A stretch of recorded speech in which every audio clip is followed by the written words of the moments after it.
Hello, Armstrong Elementary. Hello, students, Dr. Moran, and all of you wonderful teachers. We're the team of News 8 Daybreak on Channel 8 in the morning. This is Greg, the meteorologist, Sergeant Nick, who's on traffic. I'm Alexa Conamos. Hi, Luca and Britton Anderson. And this is Ron. And we're so excited to be a part of your reading project, The One and Only Ivan. And we would love to read pages 289 to 300. So what we're going to do is we're going to pass it around, and we'll start with Ron. Okay, here we go. It's been a while since I've had to read out loud, so bear with me, kids. You ready? This is the top of the hill. I've explored every nook and cranny of this place except for a hill at the far end where workers have been repairing a wall. They are finally gone. They've left behind fresh white brick and a mound of black dirt. While the others laze in the morning sun, I want to explore the hilltop. They've been there before, and I have not. Everything is still fresh to my eyes. I take my time going uphill, savoring the feel of grass on my knuckles. The breeze carries the shouts of children and the drowsy hum of bumblebees. Near the top of the hill is a low-limbed tree, the kind my sister would have loved. The wall is endless, clean and white, stretching far down to the habitats beyond my own. It's high and wide, carefully built to keep us in and others out. This is, after all, still a cage. It rained last night and the pile of dirt is soft to the touch. I scoop up a handful and breathe in the loomy smell. It's a rich brown color, heavy and cool in my palm, and the wall waits like an endless blank billboard. The wall. It's a big wall, but it's a big pile of dirt, and I'm a big artist. I slap handfuls of mud on the warm cement. I make a handprint. I tap my nose with a muddy finger. I make a nose print. I slide my palms up and down. The mud is thick and it's hard to use, but I keep moving and scooping and spreading. I don't know what I'm making, and I don't care. I make swoops and swirls and thick lines, figures and shapes, light and shadow. I'm an artist at work. When I'm done, I step back to admire my work, but it's a large canvas, and I'd like to get a better view. I go to the thick-limbed tree and grab the lowest branch. I try to swing my legs.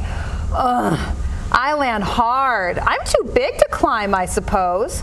I try again anyway, and this time I pull myself onto the first limb, gasping for breath.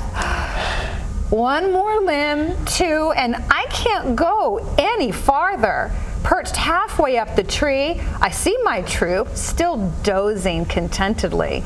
I take in the wall, splattered and splashed with mud. Not much color, but lots of movement. I like it. It feels dreamy and wild, like something Julia might have made. From my seat in the tree, I can see beyond the wall. I see giraffes and hippos. I see deer with legs like delicate twigs. I see a bear snoozing in a hollow log. I see elephants. Safe. She's far away, belly deep in tall grass, with others by her side. Ruby? She's here, Stella, I whisper. Ruby's safe, just like I promised. I call to Ruby, but the wind tugs at my words, and I know she'll never hear me. Still, Ruby pauses for a second, her ears spread wide like tiny sails. Then, with lumbering grace, she moves on through the grass. It's a cloudy evening, chilly and drizzly. Dinner is on its way, but I don't care.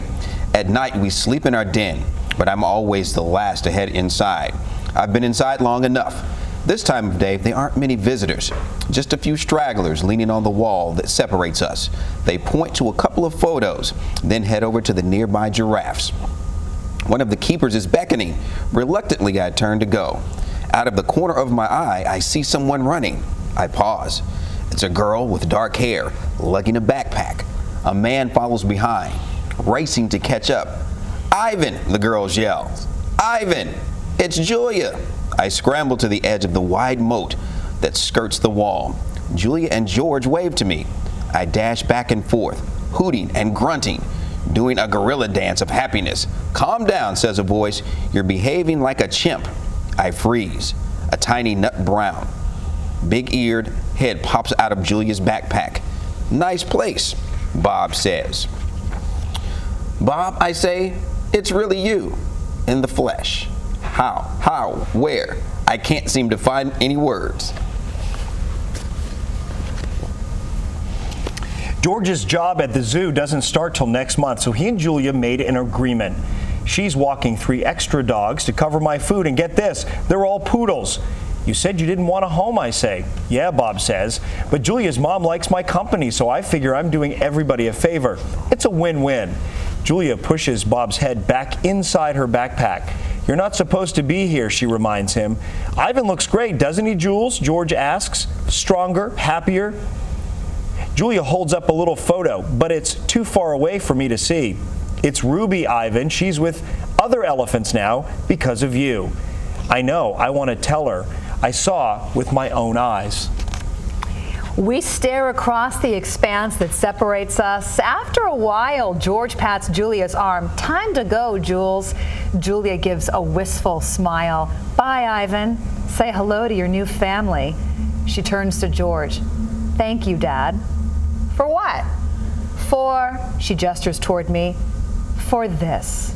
They turn to leave. The lamps that light the zoo pathway blink on, blanketing the world with yellow light.